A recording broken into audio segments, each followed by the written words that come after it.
a força motriz da igreja é a oração. E eu não vou falar sobre isso, vou chamar o André para compartilhar conosco sobre isso, tá? Que Deus abençoe, dirige, tome a vida do André nas suas santas mãos. Boa noite, meus irmãos, minhas irmãs.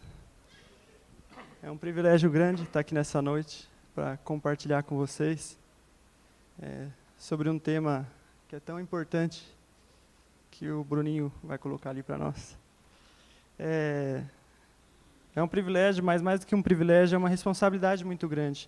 E eu tenho isso para mim, sabe? Eu já fiz muitas coisas semelhantes fora da igreja. Já participei de coisas em universidades, faculdades, mas dentro da igreja é sempre um peso muito maior, porque nós estamos falando de coisas que concernem ao reino. Então são coisas eternas. E quando nós falamos de coisas do mundo, nós agimos pela nossa força. Nós somos movidos pela nossa força e muitas vezes obtemos o resultado esperado. Já aqui o que nós vamos falar essa noite, eu tenho para mim que é algo do coração de Deus, então nós precisamos realmente da graça de Deus para estar realmente iluminando os nossos corações, para estar abençoando tanto eu que estou falando, quanto vocês que estão ouvindo. Que Deus então nos abençoe, que Ele conceda graça aos nossos corações, que Ele possa iluminar. Hoje nós vamos falar sobre oração. E antes de mais nada, eu queria que a gente pensasse o que realmente é a oração, a gente realmente fizesse um esclarecimento sobre o que essa palavra significa. Ao meu ver, oração significa a conexão entre a fraqueza do homem e a onipotência de Deus. A oração, alguém disse que é o exercício da fé, o maior exercício da fé de um homem. A oração é a reconciliação dos homens com Deus. É a reconciliação do homem que foi retirado do Éden. É a permissão do homem para adentrar a presença do Deus Todo-Poderoso, Criador dos céus e da terra. Propositalmente, eu coloquei uma frase ali logo na capa do slide, que diz: nenhum homem é maior do que sua vida de oração. Nenhum homem, nenhuma mulher. Eu gostaria que a gente refletisse junto nessa noite. Nós fôssemos humildes em nosso coração. E olhando para essa frase, para essa afirmação, qual será que tem sido o tamanho da nossa vida? Nós temos sido grandes? Temos sido homens e mulheres valentes de oração? Nós temos sido perseverantes? Nós precisamos refletir realmente nisso. É algo que nós precisamos realmente buscar. Um discípulo deve sempre buscar melhorar, deve sempre buscar progredir na fé. Nós temos que estar sempre sendo aperfeiçoado. E o aperfeiçoamento, as pessoas que mais crescem, isso não só na igreja, mas vamos falar das coisas terrenas. As pessoas que mais são usadas, as que mais crescem, são as mais disponíveis a aprender. Então nós precisamos ser humildes para realmente aprender com Deus. E eu não vou buscar falar nessa noite sobre esse tema, algo de fontes que não seja a Bíblia. Porque eu realmente creio que a Bíblia é o nosso guia, é a nossa luz. Então hoje nós vamos ver sobre a importância da oração do ponto de vista da vida de Jesus Cristo, que deve ser o nosso maior referencial. Nós que somos discípulos, nós que amamos. E a oração na vida de Jesus Cristo foi algo muito intenso. É algo que é revelado na Bíblia assim, de uma forma muito poderosa. Às vezes a gente não se atenta sobre esse aspecto da vida de Jesus Cristo. Mas assim, nas maiores decisões de sua vida, ele esteve em oração. Um dia antes dele escolher os apóstolos, ele passou uma noite inteira orando. Antes de ser crucificado, a batalha ali foi no Getsêmani, a batalha foi em oração. Existem vários versículos que falam sobre a busca de Jesus pela comunhão com seu Pai. Vou citar alguns aqui. Lucas 3:21 fala que: e aconteceu que, como todo o povo se batizava, sendo batizado também Jesus, orando ele, o céu se abriu. Em seu batismo ele orou. Todo o tempo ele orava. Mais adiante, em Lucas 6:12, fala: num daqueles dias, Jesus saiu para o monte a fim de orar e passou a noite inteira orando a Deus. Esse foi o dia que precedeu a escolha dos apóstolos. Esse foi o dia que foi anterior à escolha dele. Em Lucas 9:18 fala que Jesus, certa vez, estava orando em particular e com ele estavam seus discípulos. Em Lucas 9, 28, fala, aproximadamente 8 dias depois dessas coisas, Jesus tomou consigo Pedro, João e Tiago e subiu para o monte para orar. Aqui foi onde ele se transfigurou para os discípulos. Em Hebreus 5, 7, nós temos, já do ponto de vista de quem assiste, o autor de Hebreus, assim como nós estamos fazendo hoje uma reflexão em cima da vida de Jesus Cristo, ele já faz uma análise, uma percepção, falando que durante os seus dias de vida na terra, Jesus ofereceu orações e súplicas, em alta voz e com lágrimas, àquele que podia salvar da morte, sendo ouvido por causa de sua reverente submissão. Agora, o que eu destaco aqui nesse texto de Hebreus é que o autor, a percepção que ele tem, e nós entendemos que a Bíblia é a palavra de Deus, é que Jesus, ele o tempo todo, ele perseverava em oração, mas não somente com oração, com súplicas, e não somente com súplicas, mas ele tinha lágrimas em seus olhos. Ele derramava lágrimas, porque ele tinha um coração quebrantado. Jesus sabia o que ele veio fazer aqui. Agora a pergunta que eu faço é, se Jesus, sendo 100% homem, sendo 100% Deus, foi tão intensa a oração, sabia que ele precisava da comunhão com Deus, da comunhão com o Pai. Pai, da onde ele saiu. Jesus desceu dos céus, ele existe desde a eternidade. Se Jesus Cristo precisou dessa comunhão com Deus aqui quando estava na sua peregrinação terrena, o que será de nós? Como não lembrar do Getsêmani? Como não lembrar de Jesus clamando ao Pai, Senhor, afasta de mim esse cálice, afasta de mim essa hora, mas seja feita a tua vontade, não a minha. Ele suou sangue. É algo poderoso, nós temos que realmente refletir nisso.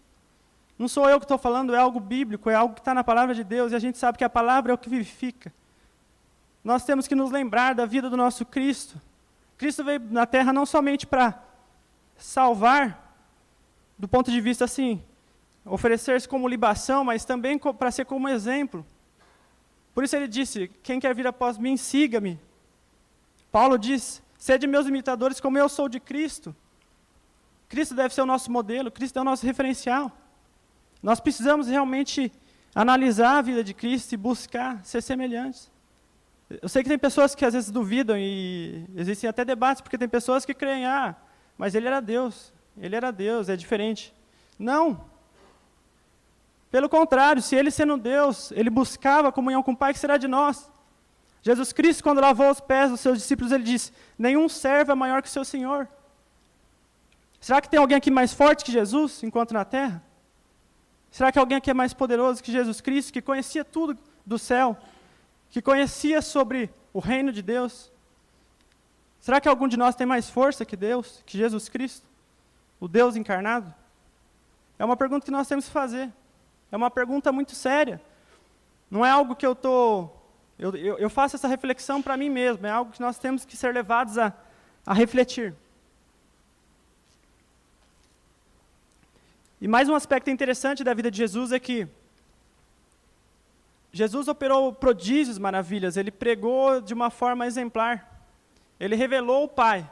Ele foi a luz que resplandeceu em nossos corações. Ele resplandeceu na época em que ele viveu e continua a resplandecer até a eternidade. Mas diante de todas as circunstâncias, de tantos milagres, prodígios e maravilhas, em nenhum momento os discípulos pediram, Jesus, ensina-nos a fazer milagres, ensina-nos a pregar, ensina-nos a ser grandes teólogos. Os discípulos disseram, Jesus, ensina-nos a orar. Ensina-nos a orar e ter comunhão com o Pai. Nós, como discípulos, temos que realmente pedir para Jesus ser o nosso auxílio, para Ele realmente nos ajudar nessa missão. A oração é algo que precisa ser resgatado nas nossas vidas. A oração é algo que se perdeu. A oração é algo que, na nossa geração, na nossa atualidade, nós já não cremos, talvez, como o poder de Deus, como a união entre a fraqueza do homem e o poder de Deus. Será que nós ainda cremos nisso? Será que nós ainda acreditamos que realmente a oração tem esse poder? Então, feito essa introdução, eu gostaria de refletir mais uma pergunta com vocês.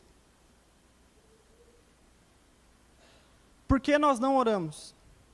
Se diante de todas essas passagens bíblicas, diante de toda essa exposição sobre a vida de Jesus, não sou eu que estou falando, eu usei textos bíblicos, se diante dessa exposição, nós constatarmos que nós não temos tido uma vida que deveríamos ter de oração, por que nós não oramos?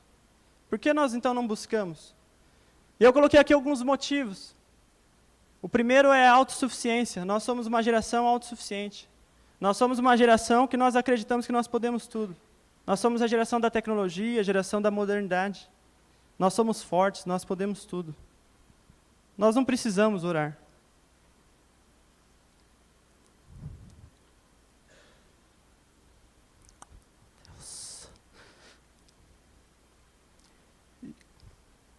Falando sobre isso, me vem à memória quando Paulo disse aos Gálatas: ó, Gálatas insensatos, o que o Espírito começou, vocês podem acabar na carne? Porventura vocês podem terminar, vocês podem continuar aquilo, a obra do Espírito na carne. E nós temos que pensar isso, a autossuficiência não é algo que está só nos nossos dias, é algo que já estava presente. E Paulo deixa isso claro quando ele alerta de uma forma severa os Gálatas. Será que essa igreja começou como uma igreja de oração, começou como uma reunião de oração? Será que nós temos agora força, nós não precisamos mais? É a obra que o Espírito começou, agora nós podemos terminar na carne?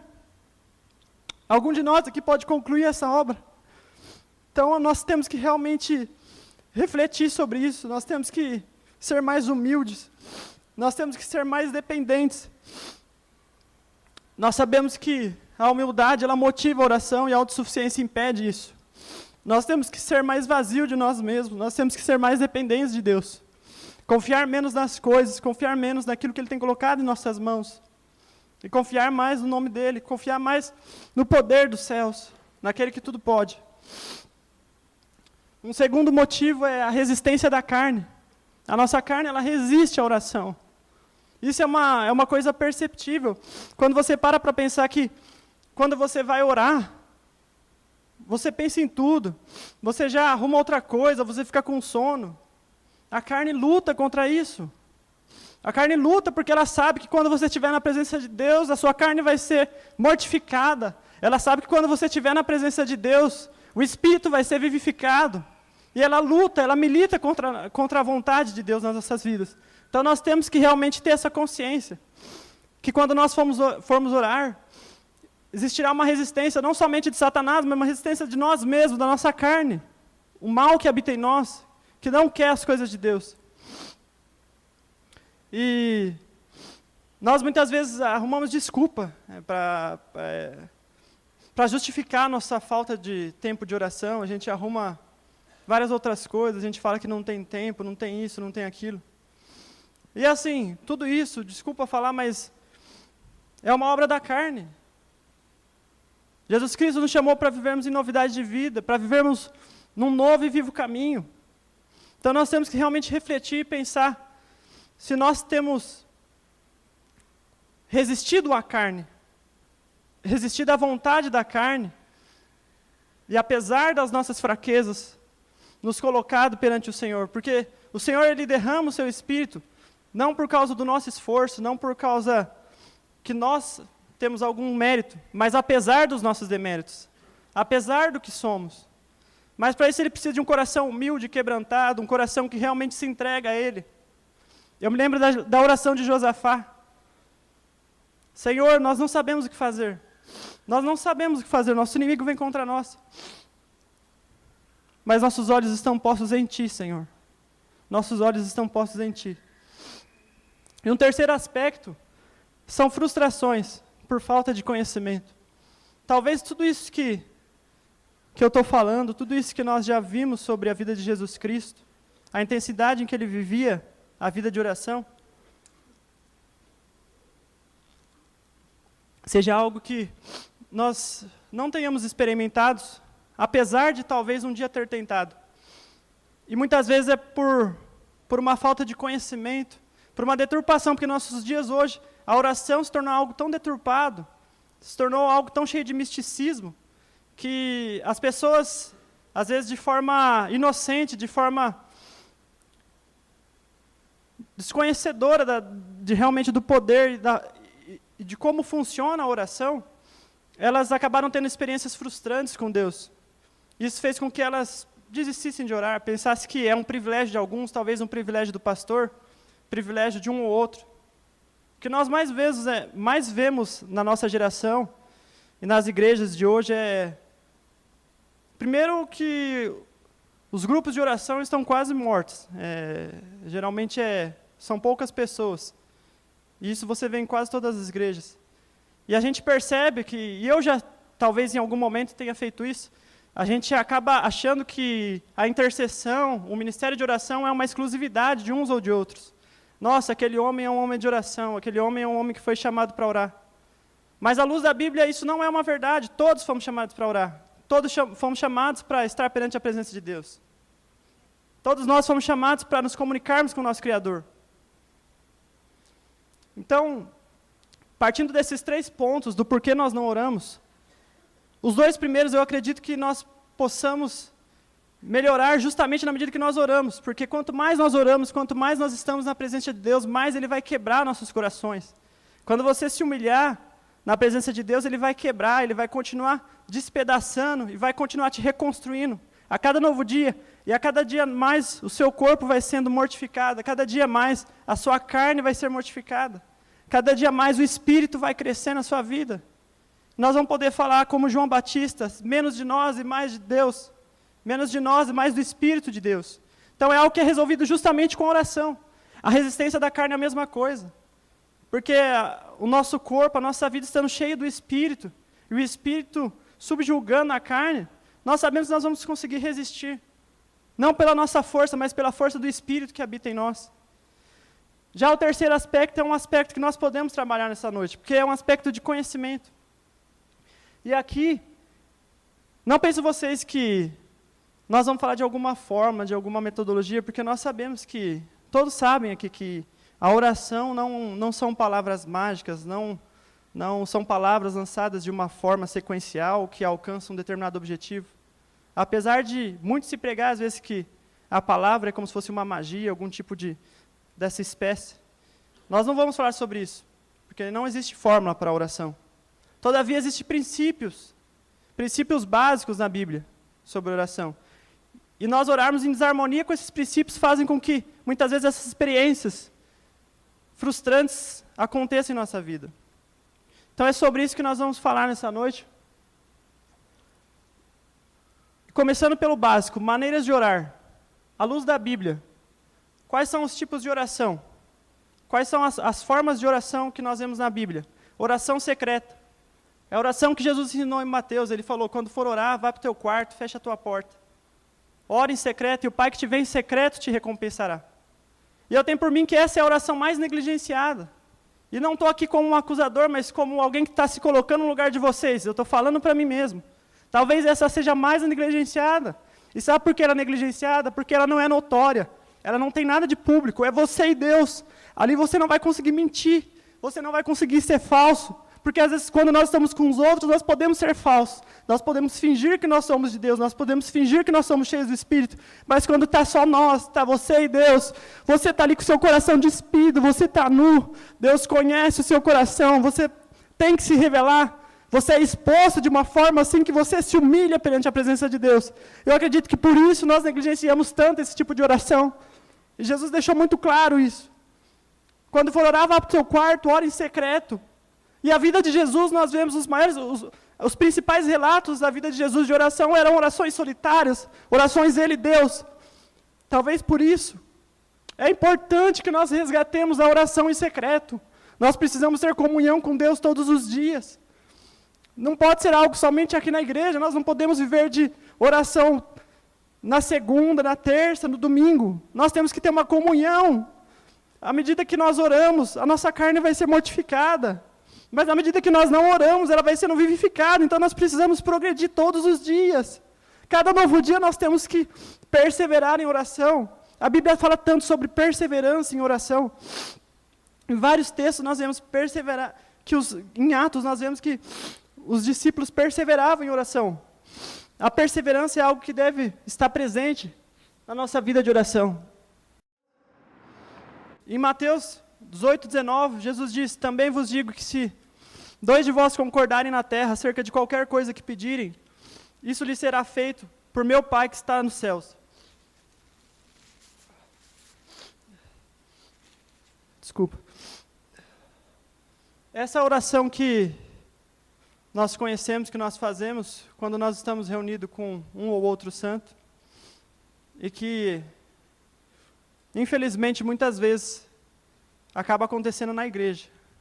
Infelizmente, não que ela seja ruim, mas porque na igreja deveria ser justamente a próxima oração, que é a oração coletiva, que, que nada mais é que a oração em concordância, mas com um número maior de pessoas. E a oração que nós vemos em Atos, quando em Atos 4:24, relata que ao ouvirem isso, levantaram-se unânimes à voz de Deus e disseram: Senhor, vós que fizeste o céu, a terra e o mar, e tudo o que neles há. A oração coletiva, ela só vai ser produtiva quando nós tivermos uma vida intensa de oração secreta. Por isso que eu acho tão importante ressaltar a questão da oração secreta, porque de nada adianta nós tentarmos nos reunir aqui, reunir o máximo de pessoas possíveis, esperando ter algo da parte de Deus, se nós não temos uma vida, uma comunhão com Deus. Não adianta nós sermos tolos. Nós temos que nos apegar à vida de Cristo. E agora nós vamos falar sobre os tipos de oração. Porque, apesar de existir realmente a oração ela é como um remédio numa farmácia. Existem vários remédios, tudo é remédio, mas cada um é para um fim. E essa é uma grande confusão que nós fazemos, porque a gente acaba realmente sempre resumindo tudo à oração. Eu vou orar. Mas nós podemos dividir isso seguindo a Bíblia, não sou eu que estou falando, seguindo a luz da Bíblia, nós podemos ver que nós temos 3 níveis diferentes de oração. Nós podemos dividir entre a oração para Deus, a oração onde o foco está em nós, e a oração onde o foco está em outros. E a oração, em cada um desses níveis de oração, nós temos tipos diferentes de oração. Na oração para Deus, nós temos as ações de graça. O que é ações de graça? Ações de graça é quando nós nos apresentamos a Deus por aquilo que Ele fez por nós, fez em nossas vidas, de maneira pessoal. Eu agradeço a Deus porque Ele me resgatou do império das trevas, porque Ele me tirou de um lamaçal de pecado, porque Ele trouxe vida ao meu coração. Porque Ele trouxe vida àquele que estava morto, eu não podia. Eu estava morto nos meus delitos e pecados, mas Cristo iluminou a sua luz e me trouxe a vida. Isso é ação de graça. Nós temos o louvor. O que é louvor? Louvor é você agradecer a Deus por aquilo que Ele faz, ou pode fazer. Eu louvo a Deus porque Ele pode alcançar o perdido, porque Ele pode iluminar esse mundo, porque Ele pode alcançar essa nação, porque Ele pode transformar-nos por completo. Isso é louvor. E nós temos mais profundamente ainda a adoração. Adoração é nós chegarmos diante de Deus e falarmos a Ele sobre aquilo que Ele é. Porque Deus é santo, Deus é maravilhoso, Deus é eterno, Deus é misericordioso, é compassivo. Isso é adoração. E nós muitas vezes fazemos confusão. É importante nós sabermos esses princípios. Quando nós falamos sobre nós temos a confissão de pecados, que é nós nos apresentarmos perante Deus, despindo de nós mesmos, confessando tudo aquilo que é errado, confessando perante Ele aquilo que Ele já sabe. Mas a confissão é para nós mesmos, é para nos humilhar perante Deus. Então nós confessamos a Deus nossos pecados. Existe um outro tipo de oração que é a petição, que é quando você peticiona uma causa a Deus, uma causa pessoal sua. Eu chego perante Deus na expectativa que Ele possa atender uma petição. Eu tenho uma causa, eu tenho um problema a ser resolvido, e eu peticiono perante Deus. Nós temos a oração de consagração. Consagração é quando nós queremos estar no centro da vontade de Deus. Nós falamos: Senhor, eu quero que o Senhor me domine, eu quero que o Senhor me coloque no centro da Tua vontade. Eu não conheço a Tua vontade, mas eu quero esperar em Ti, eu quero realmente consagrar-me a Ti. Nós temos um outro tipo de oração, que é a oração de entrega, que ainda diz a respeito a nós. Quando nós decidimos nos entregar a Deus, quando temos alguma inquietação, algum problema que nós já não sabemos como resolver. Que é exatamente o exemplo de Josafá. Quando nós já não sabemos o que fazer. Senhor, eu não sei o que fazer. Eu estou aflito, eu estou afligido. Eu estou triste, eu estou angustiado. Mas eu entrego esta causa perante o Senhor. E nós temos a oração pelos outros, que basicamente se resume à intercessão. E a intercessão basicamente é você se colocar entre Deus e determinadas pessoas, entre Deus e determinadas causas. Mas para nós chegarmos nesse nível de intercessão, nós precisamos trafegar em todos os outros tipos de oração. Nós precisamos ser intensos na nossa oração a Deus, na nossa oração com relação à nossa consagração, à nossa entrega. Só assim nós seremos capazes de ser íntimos de Deus a ponto de pedir, de não somente pedir, mas receber resposta. Como foi o caso de Abraão quando intercedeu por Ló. Abraão intercedeu por Ló e por isso Ló foi salvo. Moisés intercedeu pelo povo e o povo foi salvo, foi liberto. Samuel orava constantemente. Daniel pela libertação do povo. Davi suplicou pelo povo. E Cristo, nosso referencial, na oração tão linda e tão maravilhosa de João 17, quando ele faz uma intercessão pelos seus discípulos, dizendo: Pai, eu não peço que os tire do mundo, mas que os livre do mal. Guarda os meus discípulos, aqueles que o Senhor me deu. O Senhor foi quem me deu. Guarda-os, protege-os. É uma intercessão, eles colocam entre Deus e estes homens, pedindo a proteção de Deus, do Deus Pai Todo-Poderoso. E mais ainda, Jesus Cristo intercede por nós. Ele avança na sua oração e fala: Pai, mas não somente por esses que eu tenho agora, mas também por aqueles que hão de crer, aqueles que um dia crerão na minha palavra, aqueles que um dia a nossa luz o alcançará. E nós temos que ter por certo que essa intercessão atingiu os nossos corações. Certamente nós somos resposta da intercessão de Jesus, e não só de Jesus, mas como de outros homens santos que no decorrer da história oraram, não se apegaram a si mesmos, se apegaram à causa de Deus, se tornaram participantes do reino de Deus e oraram por aqueles que iam crer. Isso é intercessão. Nós temos um caso muito interessante na Bíblia que eu amo muito, que é o caso de Neemias. O caso de Neemias é interessante para mim porque justamente ele quebra um paradigma que a gente vê hoje, que muitas vezes você vê as pessoas falando: a pessoa, o fulano é intercessor, o ciclano é intercessor, a irmã Marinha é intercessora. Mas a intercessão é algo que todos nós fomos chamados para fazer. Deus quer usar, não é algo do pastor, não é algo do presbítero, não é algo do diácono, é algo para todos que são discípulos, aqueles que querem seguir a Cristo. E quando nós falamos de Neemias, nós falamos de um homem que era copeiro de um rei. Nós falamos de um homem que tinha um coração voltado para as coisas de Deus. Ele era um copeiro. Imagine vocês, ele tinha um ofício. Ele era como nós. Talvez a função não era das melhores aos olhos humanos, mas ele era um homem disposto em seu coração. Nós temos que perceber que quando Neemias recebe a notícia, uma coisa que eu me pergunto: por que aqueles rapazes que foram levar a notícia não foram eles quem oraram perante Deus, foram usados para a restauração de Jerusalém? Porque certamente eles não tinham o coração que Neemias tinha. Neemias, quando ele fica sabendo da situação atual de Jerusalém, mesmo estando longe, era o povo dele, era o povo que ele amava. E ele amava as coisas do céu, e sabia que aquele povo era um povo escolhido por Deus.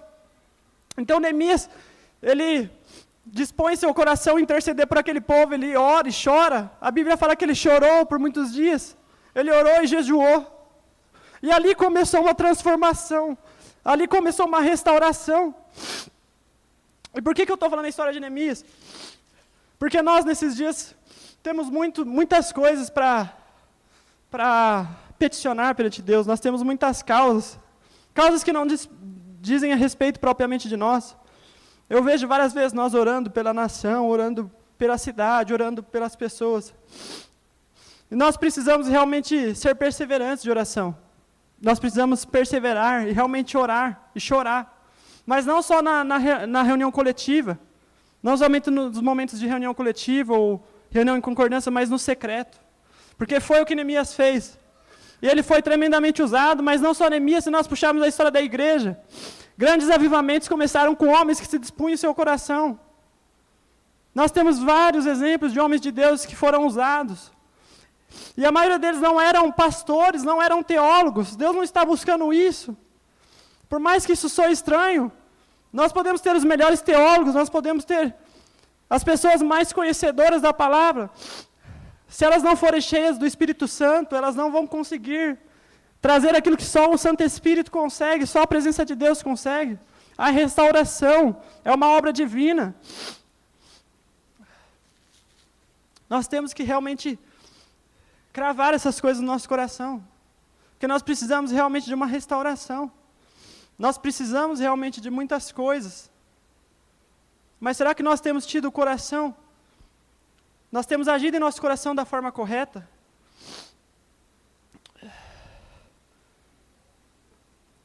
E a definição de intercessão que eu já falei é justamente colocar-se no lugar entre uma causa e Deus, colocar-se no lugar entre Deus e as pessoas. Mas etimologicamente falando, ela tem dois significados. Ela significa luta, violência, choque e denota confronto. E um significado também de encontro, colocar-se entre, orar, suplicar. Isso puxando lá da palavra hebraica do Antigo, da palavra paga. E é interessante a gente pensar, porque quando nós estamos falando de confronto, nós estamos falando de confronto com Deus. Não é confronto com Deus, jamais uma criatura pode confrontar o Criador. Nós estamos falando de confronto com Satanás, confronto com o inimigo, aquele que está tentando segurar as coisas que Deus tem para o homem, segurar as bênçãos do Senhor, tentando reter. E nós estamos falando de um encontro com Deus. Então, intercessão nada mais é do que nós nos encontrarmos com Deus, para que Ele possa confrontar o inimigo. Falar, Deus, olha a situação da tua igreja, olha a situação dos nossos dias, olha os dias que estamos vivendo. Nós queremos clamar ao Senhor, o inimigo está frustrando, o inimigo está segurando as pessoas, o inimigo está agindo. É exatamente isso, é nós confrontarmos o inimigo pelo poder de Deus, não com os nossos poderes, porque nós não temos poderes, nós somos fracos. E é exatamente isso. Nós temos que ser perseverantes na intercessão. E assim, para finalizar, eu coloquei essa frase aí que é uma outra frase que me marca muito, que é: a oração é para o crente o que o capital é para um homem de negócios. Essa frase é muito forte também, principalmente nos nossos dias, onde nós temos homens e mulheres dominados por mamon, dominados pela riqueza. Nós sabemos que o que rege o mundo é realmente o dinheiro. E os mais poderosos são justamente os que têm mais capital, aqueles que são os mais ricos. Agora a pergunta que eu faço: se a oração é para o crente, se a oração é para o discípulo, o que o capital é para o homem de negócio, será que nós temos sido homens poderosos? Será que nós somos homens ricos? Que Deus nos ajude, que Deus nos dê graça, para que nós sejamos homens e mulheres de oração, homens e mulheres perseverantes. Para finalizar, eu queria ler um texto de Lucas.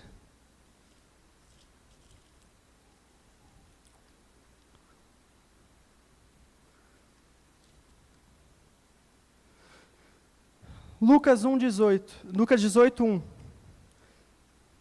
Que para mim é um dos textos mais tristes da Bíblia, com relação à oração. Aqui o próprio Jesus falando. Disse-lhe Jesus uma parábola sobre o dever de orar sempre e nunca esmorecer. Havia em certa cidade um juiz que não temia Deus, nem respeitava homem algum. Havia também naquela mesma cidade uma viúva que vinha ter com ele, dizendo: julga a minha causa contra o meu adversário. Ele, por algum tempo, não a quis atender. Mas depois disse consigo: bem, eu que não temo a Deus, nem respeito a homem algum, todavia, como esta viúva me importuna, julgarei a sua causa, para não suceder que por fim venha molestar-me. Então disse o Senhor: considerai no que diz esse juiz que é iníquo, que é um juiz ímpio. Não fará Deus justiça aos seus escolhidos, que a Ele clamam dia e noite, que clamam a Ele dia e noite, embora pareça demorado em defendê-los? Digo-vos que depressa lhes fará justiça. Contudo, quando vier o Filho do Homem, achará porventura fé na terra? E para mim, o jeito que Jesus Cristo termina esse texto, realmente é marcante, porque ele atinge os nossos dias. Porque ele atinge de encher os nossos dias. Porque é uma pergunta justamente que nos leva à reflexão: será que quando o Filho do Homem vier, haverá fé na terra? Será que haverá pessoas que oram? Pessoas que ainda creem nisso? Pessoas que ainda creem no poder de Deus? Pessoas que ainda oram de dia e noite? Pessoas que descansam e clamam ao Senhor? Então nós temos que realmente refletir. Nós temos que refletir para nós não sermos o cumprimento de algo ruim. Nós não queremos ser desses homens. Nós queremos responder a Jesus, sim. Da nossa parte, o Senhor encontrará fé, e fé abundante, homens e mulheres de oração, homens e mulheres que se consagram a Deus, homens e mulheres que entenderam que essa vida é temporária, que nós passamos a viver por Deus, que nós fomos chamados para viver para o reino dos céus. Nós não fomos chamados para ser um grande homem segundo ao mundo. Me desculpa falar, mas ninguém foi chamado para ser rico, ninguém foi chamado para ser um grande médico, ninguém foi chamado para ser um grande qualquer coisa. Nem mesmo um grande pastor. Todos fomos chamados para ser discípulos. Deus nos escolhe apesar do que somos. Eu não estou falando que é pecado, nós temos o nosso ofício, mas é justamente isso, nós somos discípulos acima de tudo. Nós somos discípulos, apesar daquilo que nós fazemos, aquilo que temos. Se eu sou rico ou se eu sou pobre, não importa. Daqui a 100 anos ninguém mais de nós estará aqui, provavelmente. O que será de nós? É uma pergunta que nós não refletimos. É tão tolo viver como nós vivemos. A maioria dos cristãos não se reflete, não se faz essa pergunta. O que será dos meus dias? Cristo conhece os nossos dias. Eu não sei nem se nós vamos durar mais uma noite. Por mais que a nossa mente tente nos enganar, por mais que a nossa mente tente manipular, fazendo crer que nós temos uma vida eterna, que isso não é realidade. E a vida que temos aqui, nós vivemos para quem? Paulo disse que Cristo morreu por todos, logo todos morreram, e agora a vida que temos, Cristo vive em nós. Não vivemos para nós mesmos, mas nós vivemos para Cristo Jesus. Que assim seja em nossas vidas, que nós possamos realmente dizer que Cristo vive em nós, que nós possamos ser verdadeiros imitadores de Cristo, que nós venhamos realmente seguir o exemplo do nosso Senhor, que nós possamos ser perseverantes em oração, perseverantes na comunhão. E eu termino justamente falando que o pastor Paulo já falou no começo, convidando todos aqueles que se sentiram tocados a realmente participarem das reuniões de oração. Nós temos reunião de oração todo domingo, antes do culto, nós temos reunião de oração na terça-feira. Mas mais do que isso, que todos possam ter uma vida de comunhão diária, que todos possam perseverar. A Bíblia fala em Tiago que nada vocês têm porque vocês não pedem. Nós temos que ser perseverantes. A Bíblia nos adverte, orai sem cessar. Se for falar disso, tem muita coisa para falar. Mas é algo esquecido nos nossos dias. Hoje nós temos uma igreja que não salva, que não gera transformação, um evangelho que não gera transformação, porque nós temos homens e mulheres que já não dependem mais de Deus. Infelizmente, nós temos pastores que já não dependem mais de Deus. Nós temos pastores que acreditam que a teologia e o conhecimento fala mais alto, e é mentira. Deus usa o iletrado. Deus usa um copeiro, sem nenhum demérito, mas Deus usa nós apesar de quem nós somos, não por aquilo que nós somos ou aquilo que fazemos. Então essa é uma convocação para todos. É uma convocação realmente para todos aqueles que se sentem chamados por Deus, todos aqueles que se dizem discípulos. Não é algo limitado ao pastor Paulo, ao pastor Ney, aos presbíteros. Nós temos que entender realmente que Cristo Jesus nos chamou para orarmos. Cristo Jesus nos chamou para vivermos uma vida regenerada, uma vida para Ele. E tenho certeza que, se nós vivermos uma vida para Cristo, nós teremos uma vida maravilhosa eterna. Nós jamais devemos esquecer que quem quer viver a vida, deve perder essa vida. Quem perder essa vida, vai ganhar a outra. Agora, aquele que buscar viver ganhando essa vida, ele vai acabar perdendo a outra. Eu lembro da frase de Eliot que diz: não é tolo aquele que abre mão do que não pode perder por aquilo que não pode reter. Essa frase, a princípio, pode parecer difícil para alguém, mas basicamente o que ele diz: não é tolo nós abrirmos mão da vida que todos os homens querem viver. Não é tolo abrir mão daquilo que nós não podemos reter, ou seja, essa vida, porque a morte é certa. Não é tolo nós abrirmos a mão dos nossos dias aqui, para alcançarmos aquilo que nós não podemos perder de verdade, que é realmente a verdadeira vida, a vida que está escondida em Cristo Jesus. Que Deus nos abençoe.